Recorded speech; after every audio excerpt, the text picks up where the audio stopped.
Je vous salue encore au nom de Jésus de Nazareth. Alléluia.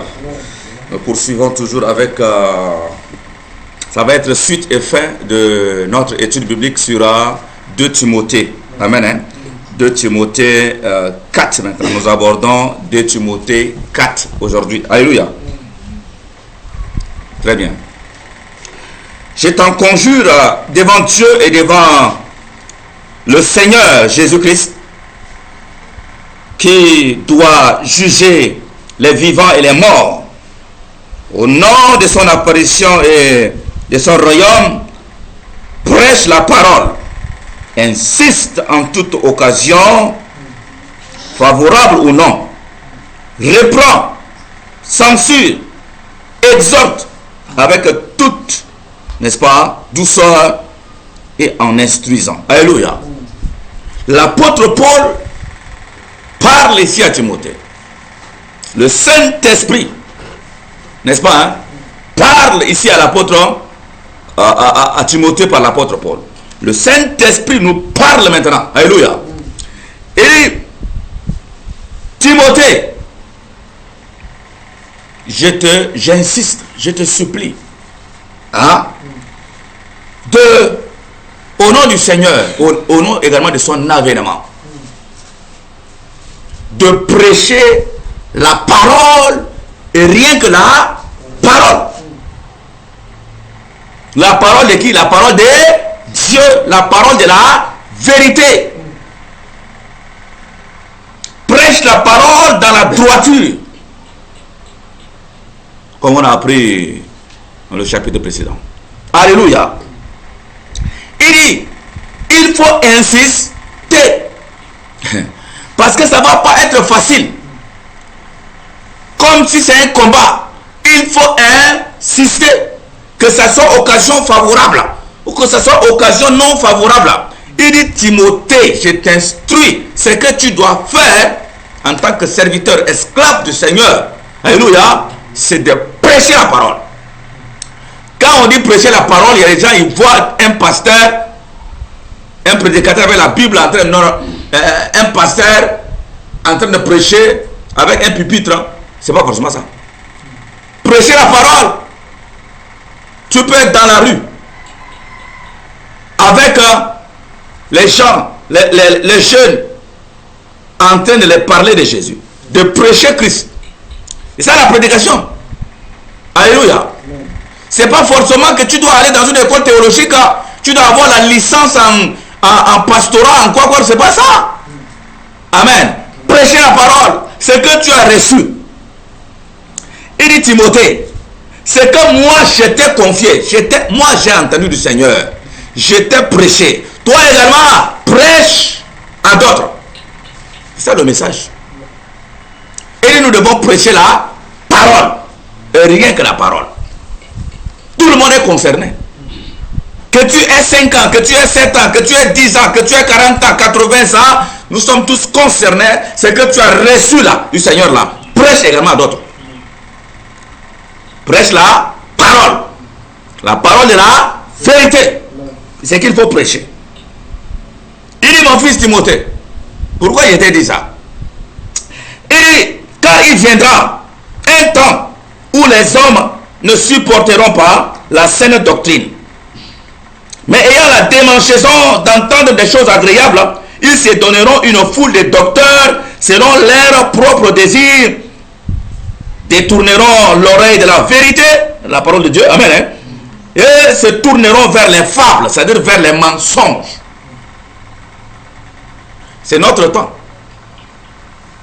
Je nous disais toujours, et je continue à dire, que cette Bible, alléluia, la Bible est écrite, cette parole-là, est écrite par le Saint-Esprit, au travers des canaux, au travers, n'est-ce pas, simplement, ces gens n'étaient que des canaux. Alléluia. L'apôtre Paul qui écrit à Timothée, il écrit à tel, à Tite, mais il ne savait même pas. Mais le Saint-Esprit le prenait juste comme un instrument pour nous parler. C'est notre temps maintenant. Le temps où les gens ont la démangeaison d'entendre des choses agréables et les gens, n'est-ce pas, rejettent la parole de la vérité. C'est ce temps-là. Ils veulent plutôt les fables. Ils veulent plutôt entendre, n'est-ce pas, hein, les paroles agréables. On a déjà parlé de ça dans le veau d'or dans les églises. Alléluia. C'est le temps où le peuple, n'est-ce pas, demande au Aaron. J'ai dit au parce qu'il y a plusieurs Aaron. Amen. C'est le temps où les Aaron fabriquent les veaux d'or, les disposent au peuple à leur demande. À la demande du peuple, les Aaron fabriquent les veaux d'or et les disposent pour que les peuples les adorent. Et on a dit le veau d'or, c'est quoi? Symbolise quoi? C'est tout ce qui est matériel, tout ce qui est bien de la terre, tout ce qui est luxe, les villas, les voyages, les mariages, tout ce que nous voyons sur la terre là. Alléluia. C'est ça. C'est la terre. Maintenant, disposer de veau d'or, c'est quoi? Se prêcher le message du matériel, de la prospérité. Le genre de message qui nous disent que nous ne sommes pas, on te dit tu n'es pas n'importe qui. Tu dois régner sur cette terre. Alléluia. C'est toi qui dois être le plus riche. Pour eux, le message qui nous fait comprendre que la bénédiction de le Seigneur, c'est être un riche. C'est avoir des voitures. C'est avoir des villas. C'est avoir des comptes bancaires garnis. Amen. C'est se porter des habits somptueux. Ça, c'est bénédiction. Et la preuve, c'est quoi? Les gens, quand il y a le temps de témoigner, les gens se lèvent. Ils disent, le Seigneur m'a béni. Quoi? J'ai trouvé le travail. Je gagne 800 000 par mois. Quoi? J'ai eu une voiture telle. Quoi? Tu ne vas pas entendre, le Seigneur m'a béni par le temps de vision, de révélation, le temps de guérison, de miracle. Oh, tu ne vas pas entendre ça. Ah non, non. Est-ce que quelqu'un s'est levé un jour comme ça dans l'assemblée pour dire le Seigneur m'a béni? Tout le monde se tourne vers lui. Quoi? Il m'a baptisé de feu et d'esprit. J'ai reçu le don de guérison de miracle. Hier, j'étais passé chez elle, j'ai imposé la main. J'ai prié et la personne a reçu la guérison. J'ai prié encore pour quelqu'un, un cadavre. Et le cadavre, n'est-ce pas, est ressuscité. Vous avez entendu parler de ça? Or, spirituellement, ce sont là les bénédictions. La Bible dit que nous sommes bénis de toutes les bénédictions spirituelles. Les bénédictions sont spirituelles dans le lieu céleste. Si les bénédictions matérielles sont propres aux chrétiens, appartiennent aux chrétiens, mais alors, les plus riches de ce monde ne sont pas des chrétiens. Bill Gates n'est pas un chrétien. Ah? Ouvrez les yeux et regardez tout autour. Dans ce pays même là, les gens qui ont des milliards, qui donnent sur le milliard, ce ne sont pas des chrétiens. Alléluia. Il faut qu'on comprenne. D'ailleurs, la vraie bénédiction, c'est connaître Christ. Et donc sa parole, qui doit nous sauver. Alléluia. Et donc, le veau d'or, c'est le message, alléluia, de la prospérité. Matériel, or, argent. Alléluia. Et maintenant, amener les gens à aimer. Les gens viennent à l'église, c'est pour ça. Et maintenant, avec le système, maintenant, vous voyez, à la télé, partout, c'est des prophéties, des prophéties, des prophéties. Vous savez, ça, c'est le système de voyance. C'est comme, au temps passé, les gens partaient, ils consultaient les marabouts. Maintenant, les gens consultent le marabout. Ah? Marabout, je suis venu pour que tu vois mon avenir. Qu'est-ce qui va se passer? Ah, consulte un peu les morts pour moi. Et tac, tac, tac, on dit, bon, ma fille, il y a un danger qui te guette là. Il dit, ma fille, dans ta maison, quelqu'un a enterré un truc là chez toi. Il dit, mon fils, bon, fais ça, tu vas avoir, il y a un travail qui t'attend, le mariage qui t'attend. Regardez la télé. Je ne dis pas, d'abord, le miracle, c'est pour le Seigneur. Le diable copie ça, il déforme ça, hein. J'ai dit le message, vous entendez dans une église ou bien vous êtes dans un groupe là où les gens, tout le temps, c'est miracle, miracle, miracle, miracle, miracle. On te dit pas laisse le péché ma fille. Tout ça, miracle, miracle. Et tout le temps aussi délivrance, délivrance. On ne presse même pas le péché. On dit tout le temps délivrance. Mais attends, ça c'est un film. Parce que là, tu délivres à cette personne qui est délivrée. Tu ne dis pas à cette personne d'abandonner les mèches, les parures, toutes les choses qui sont les portes. Demain, c'est la même chose. Mais il fallait les laisser comme ça ils vont animer. C'est une animation, il y a un problème. Il faut dire à la personne d'abandonner ces choses, d'abandonner le péché. Alléluia, il faut ça. Bon, pourquoi ils font ça? Ils font ça parce que quand les gens voient un peu, allez, les gens tombent, riment par-ci, par-là, tout ça. Ah non, il y a le miracle là-bas. Non, là-bas, oh non. Là-bas, aïe, aïe, aïe, aïe, aïe. Les prophéties, non, non, il faut venir là-bas. Dès que tu arrives, non, il y aura prophétie sur toi. Toi qui cherches le mariage, oh, viens là-bas. Viens. Alléluia. Tu auras prophétie. Gloire à Dieu. C'est ça, les gens viennent pour ça. Le jour où il n'y a pas prophétie, ah, le jour où il n'y a pas miracle, les gens vont partir. Parce qu'ils sont venus pour ça. Écoutez, les vrais miracles de Dieu, les vrais serviteurs de Dieu qui font les miracles, hey, c'est pas du 1er au 30. Il y a des moments où le Seigneur se replie. Mais à l'épreuve son serviteur aussi. Et met à l'épreuve tout le monde. Le Seigneur est là, mais il n'agit pas. C'est ça aussi la foi. Parce que tu es venu, finalement, c'est pour les miracles. Tu adores les miracles. Plutôt que d'adorer Dieu, tu es un idolâtre. Tu meurs dans ça, tu vas en enfer. Pour toi, c'est les miracles, ce sont ces choses que tu aimes. Non, non, non, non, non. Tu dois adorer Dieu. Tu es venu pour le Seigneur. Et tu es pour le Seigneur, pour le meilleur et pour le pire, comme on a dit là. Alléluia. Il se manifeste. Il ne se manifeste pas. Je l'aime, je l'adore, je sais qu'il est là, il est en moi. C'est fini. Alléluia. Miracle de janvier jusqu'à décembre. Et ça ne rate pas. Tout moment, partout. Alléluia. Non, non, non. Il faut prêcher la vérité. Prêcher la vérité. La vérité, c'est quoi? La personne doit abandonner le péché. Abandonner le mort. Alléluia. Donner son cœur réellement au Seigneur. S'engager pour l'œuvre du Seigneur. Alléluia. Il faut prêcher la vérité. Maintenant, il dit, les gens n'auront même pas besoin de ton message. Il dit, les gens ne vont pas accepter ton message. Il dit, Timothée, le temps arrive où les gens ne vont pas accepter ce genre de message de la vérité. Non. Il faut détourner leur oreille de cette vérité-là. Il ne faut pas entendre ça. Mais Timothée, je t'informe, Saint-Esprit nous parle maintenant. C'est nous. C'est toi, Timothée. Et c'est moi, Timothée. Il dit, bien qu'il ne faut pas entendre, mais ça ne nous donne pas droit de fermer notre bouche. Non, non, non. Même si c'est une occasion qui n'est pas favorable, il dit, il faut prêcher. J'avais dit la fois dernière, on prêche pour que les gens se convertissent. On ne peut pas les obliger à se convertir. C'est pas ça. Mais il faut prêcher seulement la vérité, il faut prêcher. L'essentiel est qu'ils entendent. C'est tout.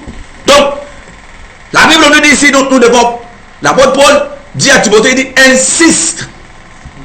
Il faut insister. Les gens refusent d'entendre tout ça. Tu insistes, tu prêches. Alléluia. Il dit, toi, sois vigilant en toutes choses. Alléluia. Sauve. Supporte les souffrances. Alléluia. Fais l'œuvre d'un évangéliste. Remplis bien ton ministère. Alléluia. Fais attention. Ne prêche pas comme eux, ils prêchent. Ne dispose pas les veaux d'or. Alléluia. Prêche la vérité. Ne fais pas comme les autres. Alléluia. Il dit, moi Paul, bon, mon heure arrive déjà. Mon heure, je vais lire ça. Il dit, car moi, je sers déjà de liba. Le moment de mon départ approche. Alléluia. Voilà. Il dit, j'ai combattu, moi Paul, j'ai combattu le bon combat. J'ai achevé la course. J'ai gardé la foi. Combattu. Achevé. Gardé la foi. Désormais, La couronne de justice m'est réservée. Le Seigneur, le juste juge, me la donnera dans ce jour-là. Et non seulement à moi, mais encore à tous ceux qui auront aimé son avènement. Alléluia. Il dit, je t'ai dit ça, Timothée, parce que je suis déjà arrivé au terme de ma mission sur cette terre. Et que toi, jeune Timothée, et les autres, vous devez continuer. Mais fais comme moi, Timothée. Parce que si tu ne fais pas bien, tu risques de devenir Aaron. Il dit, Timothée, rappelle-toi de veau d'or. Aaron a fabriqué le veau d'or au peuple. Aaron a fait la volonté du peuple. Et la volonté de Dieu. Alors, Aaron a disposé le veau d'or pour plaire au peuple. Il dit, mon fils, si tu dois plaire au peuple, tu ne plairais pas à Dieu. Tu dois plaire à Dieu.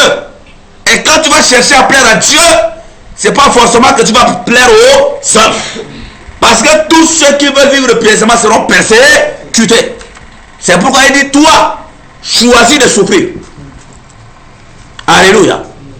Il dit, moi, c'est bon déjà.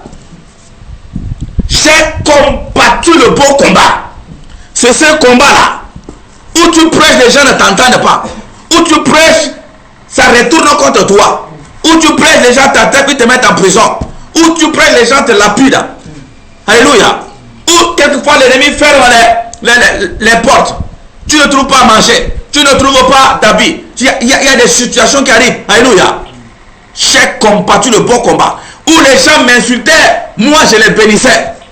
Alléluia. Les ennemis s'élevaient contre moi. Moi, je devais, c'est une obligation pour moi de prier pour eux. De ne pas les maudire. Ils me maudissaient, moi je les bénissais. Alléluia. Il dit, c'est ça le combat que tu dois combattre.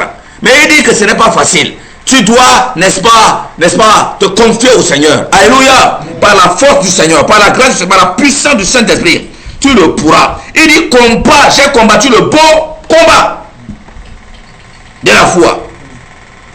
Le combat de la foi, c'est toutes les épreuves qui s'élèvent, les tempêtes, les persécutions. Tout ça, c'est faire face à toutes ces choses. C'est ça le combat de la foi. Quand on comprend bien, on va changer notre mentalité. Dire que être chrétien, c'est être béni matériellement, vivre en luxe et marcher. Je ne sais pas moi. Non. Sur tapis rouge là, c'est pas ça. Chrétien, c'est un combat. Alléluia. Regarde, il va parler de la couronne. On ne peut pas avoir couronne sans combat. On a parlé de ça la fois dernière. 2 Timothée 2. On est des soldats, on est des athlètes, tout ça. Alléluia. Il dit, j'ai combattu. J'ai fait comment? J'ai achevé. Ça veut dire que je peux combattre et je ne peux pas achever. Il dit, mon fils Timothée, beaucoup de gens ont combattu comme moi, mais ils n'ont pas achevé. Même toi. Parce que si tu deviens Aaron, prédicateur Aaron, tu te laisses emporter par les choses de ce monde, tu ne vas pas achever. Mon fils, combat le bon combat jusqu'à la fin. Jusqu'au bout. Jusqu'à achever. Ne t'arrête pas en chemin. N'abandonne pas. Ne te décourage pas. Tu vas te décourager contre qui? Qui? C'est ça le problème. À chaque fois que tu te décourages là, dis-toi, mais tu te décourages contre qui? À chaque fois que tu dis, j'abandonne la foi, mais c'est contre qui? C'est une folie. Vous comprenez ça, hein? Normalement, plus tu as des attaques, c'est un défi pour toi pour aller jusqu'au bout. Regarde, il y a des jeunes dans la famille partout. On s'énerve un peu pour un petit de souffrance. Jamais, je ne parle plus maintenant à l'école. Je ne parle pas à l'école maintenant. C'est fini. Je ne parle pas à l'école. Je ne parle pas. C'est une folie. Là, c'est une folie. Bon, mais attends, maintenant c'est contre qui? Ton père? Mais il a déjà sa vie. Il va mourir, il va partir. Qui va souffrir après? Ton oncle? Ta tante là-bas? C'est contre qui? Mais quand tu dis ça, ça plaît plutôt à la personne là, parce que tu vas voir ce que tu vas devenir. Dans la rue, tu vas marcher. Et quand tu lui demandes, il va dire, vraiment, moi, je suis devenu comme ça là. Parce que c'est tel oncle là. Et il va se plaire pour raconter même l'histoire. Hein. Il va dire, vraiment, telle année comme ça, c'est comme ça. Il m'a fait, c'est comme ça, j'étais découragé à abandonner tout. Bon, son ami là, peut dire, mais regarde ta vie maintenant. Si tu continuais, ceux avec qui tu étais en 4e, 5e, 6e, je sais pas, soit devenu des ministres, là tu le vois comme ça, des DG, des grands entrepreneurs dans les voitures, et tu les commandes. Tu les appelles au téléphone tout le temps. Oh, j'ai tel, tu inventes des choses. Je suis malade alors que tu n'es même pas malade. 10 000 tu prends ici, 5 000 tu prends là-bas, tu deviens commander, il y a un problème. Alléluia. Quand il y a un défi, les gens m'ont dit, par exemple, il y a des gens qui ont dit, toi comme ça tu vas devenir quoi? Parce qu'il m'avait vu, je n'avais rien. Je n'avais pas de père, je n'avais pas de mère. Un orphelin, tu n'as rien. Toi tu vas devenir quoi? Ah, là dans mon cœur, il dit, oh, Seigneur, tu as entendu? Mon Dieu, tu as entendu ça? Aïe, aïe, aïe, aïe, aïe. J'ai dit non, là, vous êtes en train de provoquer Dieu. Dans mon cœur maintenant. Quand je viens dans ma prière, je dis, Seigneur, le Dieu d'orphelin, il va s'élever, glorifie-toi. J'ai dit, Seigneur, il faut qu'il sache que tu es le Dieu d'orphelin. Regarde, ils me disent que je ne vais pas devenir quelqu'un parce que je suis orphelin. Aujourd'hui, ces gens-là, devant moi, j'aime. Non, ce n'est pas de l'orgueil. Mais il n'y a pas de comparaison. Mais plutôt, ils sont en train de voir, ils voient ça, ils vont dire non, réellement, Dieu existe. Aïe, aïe, aïe, aïe. Alléluia. Mais si seulement, il me disait, tu vas rien devenir, rien devenir. Mon ami, malédiction sans cause n'a pas d'effet. Répars, tu combats ça à genoux. Seigneur, il m'a dit que je ne vais rien devenir. Mais c'est toi qui me bénis. Aujourd'hui, là, est-ce que c'est quoi? Alléluia. Ce qu'ils ont raconté, là, est-ce que ça m'a bouffé? Amen, amen, amen. Plutôt, c'est un défi pour moi pour dire je ne vais jamais lâcher. Il y a un ami là qui a lâché à cause de la fin en 6e. Déjà, à l'entrée de la 6e, il a lâché. À cause de la fin, machin comme ça. Oh, maintenant, il est mort de sida même. Il est mort. Depuis longtemps, il est mort même. Lâché. À l'école, il a lâché. On a persévéré seulement. Et vous racontez l'histoire. Hein? Moi, j'ai fait la 6e au Mandélia. Ma tante là, voilà. Et quelquefois, il m'arrache 12 ans. Il me prend. Il dit accompagne-moi. Elle fabrique les charbons là. Transporte les trucs là avec elle jusqu'à 11h. Je quitte là-bas d'abord. Comme on vient à l'école à midi. Je cours là comme ça. Je ramasse les brindilles là comme ça. Les fagots là. J'attache sur moi. Je viens là. Les bords là, je viens. Elle rit. 50 francs. Ah, 50 francs, je mange quoi? Les tourteaux, les bakouris là. Je mets ça dans mon sac, je vais à l'école. En temps là où? Fille quoi chez moi? Est-ce qu'à l'école, fille quoi? Ah, ça là. On était là comme des filles, des garçons, mélange comme ça. Est-ce qu'on avait des sexes? Alléluia! Je transportais comme ça sur moi et puis il y a allô, mat bien maïwa, il prend. Alléluia! Vous l'avez dit Anthony? 50 francs. Et puis là, on compte encore avant, il y avait les 10 francs, 10 francs, 5 francs. On compte ça. Rouge comme ça, on le donne. Alléluia. Gloire à Dieu. Parce qu'on mangeait à 17h. 18h. On finit d'abord. Donc, tu matin, 18h d'abord, tu manges. On était combien? Nombreux. Je vous assure, plus de 10 petits repas comme ça.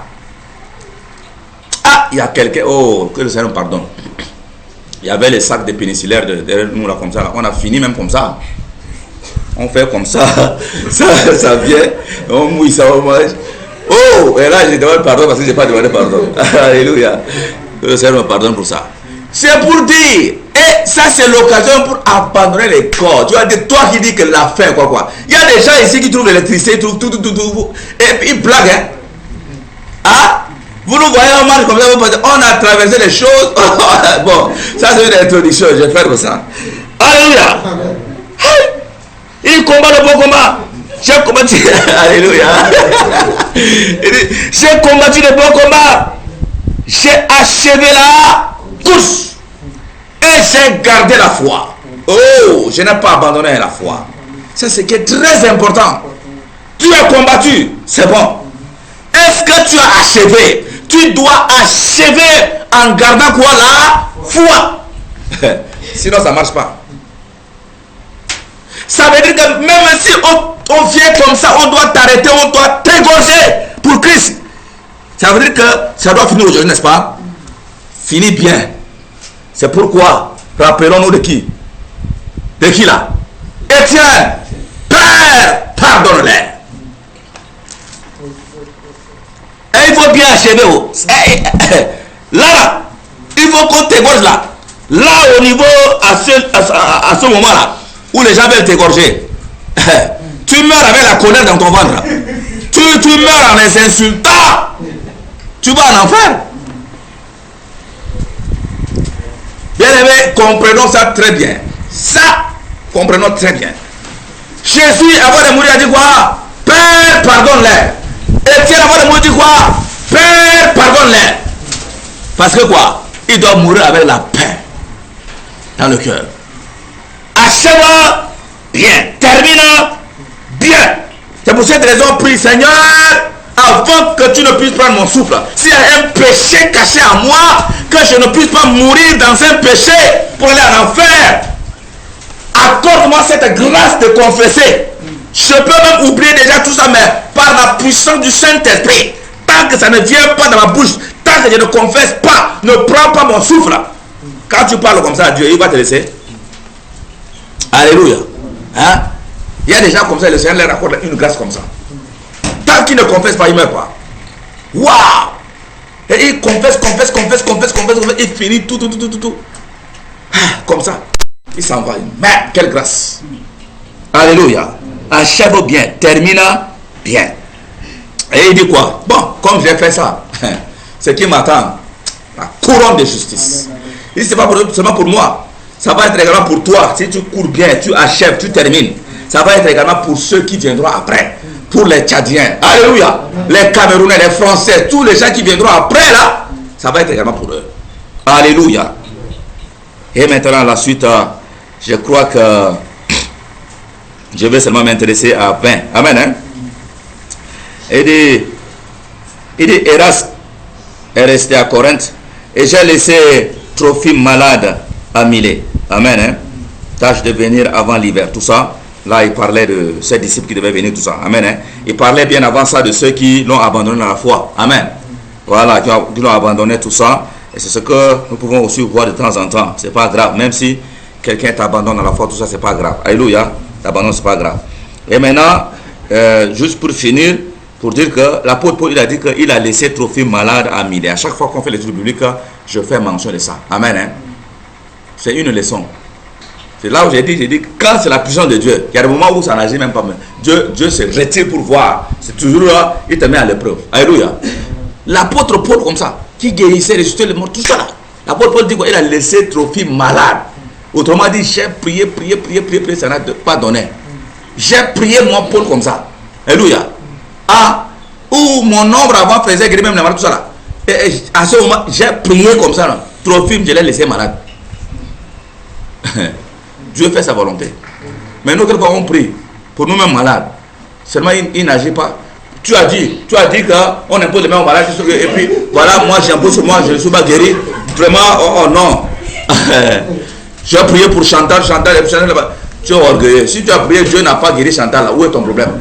Tu as prié au nom de Jésus, n'est-ce pas? Mais si lui-même n'a pas glorifié son nom, il n'a pas agi là. Ça va, non? Oui. Pourquoi? Ça va t'amener à laisser ta foi? Alléluia. Ça dit, il faut que ça nous instruise. Les chrétiens, attention, tout est combat de la foi. Tu pries, le Seigneur ne te répond pas même là. Ça veut dire que dans ça, là, il y a combat de la foi. Fais attention. Fais attention à ce que tu racontes. Alléluia. Nous recevons cela au nom de Yeshua. Amen.